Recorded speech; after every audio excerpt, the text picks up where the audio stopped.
Vamos começar destacando o Grêmio Atlético Farroupilha, que tem desfalques para enfrentar o Glória de Vacaria sábado no estádio Nicolau Fico, já saudando o nosso comentarista André Miller. Muito boa tarde, André. Boa tarde, Bruno. Boa tarde a todos que nos acompanham. Destes VO ontem, né, no aniversário do Wagner Menezes, ficou te aguardando por lá. Mas me esqueci também de passar o endereço, né? Foi um detalhe importante. Deixa para a próxima. Em relação ao Farroupilha, acompanhei o treinamento de ontem.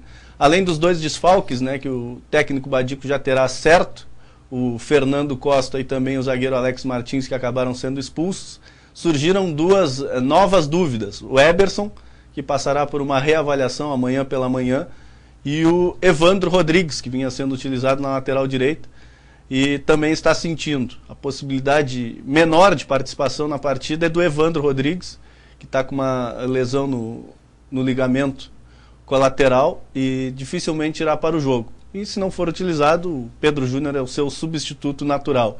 Na defesa, se o Eberson não jogar, o Jonas será o seu substituto. O que aumenta o problema para o Badico, não pela simples entrada do Jonas, né, porque vai ficar com o miolo de zaga reserva, né, e aí a questão de ritmo de jogo, de entrosamento, pode ser prejudicial num jogo que será importante contra uma equipe que é qualificada, que fez uma boa campanha na primeira fase e que tradicionalmente faz boas campanhas, né? Então aumentaria esse problema para o técnico Badico. Por outro lado, tem a possibilidade aí de acerto com o Cleiton, um meio atacante do Pelotas, que já está acertado com o Pelotas e que estaria em negociação, né? Se confirmado, será um grande reforço para o Farroupilha, sem dúvida alguma, acrescentaria bastante, né? E como vai estar parado, né? Já está acertado com o Pelotas, é uma possibilidade aí daqui.